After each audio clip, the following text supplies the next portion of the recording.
ಇಂಗ್ಲೆಂಡ್ನ ಈ ವರ್ಷದ ಸ್ಕೂಲ್ನ ಕೊನೆಯ ದಿನಗಳು ನಡೀತಾ ಇದೆ. ಜುಲೈ 3ನೇ ವಾರ ಅಥವಾ 4ನೇ ವಾರ ಅನ್ನಷ್ಟರಲ್ಲಿ ಎಲ್ಲಾ ಸ್ಕೂಲು ಮುಗ್ದೋಗತ್ತೆ. ಬೇಸಿಗೆ ರಜಾ ದಿನಗಳು ಸ್ಟಾರ್ಟ್ ಆಗುತ್ತೆ. ಜುಲೈಯಿಂದ ಹಾಲಿಡೇ ಸ್ಟಾರ್ಟ್ ಆಗಿ ಸೆಪ್ಟೆಂಬರ್ಗೆ ಸ್ಕೂಲ್ ಸ್ಟಾರ್ಟ್ ಆಗುತ್ತೆ. 1.5 ತಿಂಗಳಂತೂ ರಜಾ ಇರುತ್ತೆ. ಇಲ್ಲಿನ ಎಕ್ಸಾಮ್ ಸಿಸ್ಟಮ್ ಕೂಡ ತುಂಬಾ ಚೇಂಜ್ ಇರುತ್ತೆ. ವರ್ಷ ಪೂರ್ತಿ ಟೆಸ್ಟ್ ಎಕ್ಸಾಮ್ಸ್ ಅಂತ ಇರೋದಿಲ್ಲ.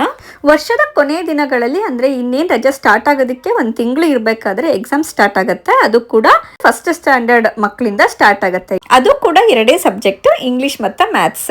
ಇನ್ನೊಂದು ಆಶ್ಚರ್ಯ ವಿಷಯ ಏನಂತಂದ್ರೆ ಎಕ್ಸಾಮ್ ಇದ್ದಾಗ ಮಕ್ಕಳಿಗೆ ಕೇಳ್ತಾರೆ, ಇವತ್ತು ಎಕ್ಸಾಮ್ ಮಾಡ್ತೀವಿ, ನೀವು ಓಕೆನಾ ಅಂತ. ಅವ್ರು ಓಕೆ ಅಂದ್ರೆ ಮಾತ್ರ ಅವತ್ತಿನ ದಿನ ಮಾಡ್ತಾರೆ, ಇಲ್ಲ ಅಂದ್ರೆ ನೆಕ್ಸ್ಟ್ ಡೇಗೆ ಎಕ್ಸಾಮ್ಗೆ ಹಾಕೋತಾರೆ. ಎಕ್ಸಾಮ್ ಅಲ್ಲಿ ಫಸ್ಟ್ ಸೆಕೆಂಡ್ ಅನ್ನೋ ಕಾನ್ಸೆಪ್ಟೇ ಇಲ್ಲ. ಒಂದ್ ಮಗು ತೆಗ್ದಿರೋ ಮಾರ್ಕ್ಸ್ ಮತ್ತೊಂದ್ ಮಗುಗೆ ಗೊತ್ತೇ ಇರೋದಿಲ್ಲ.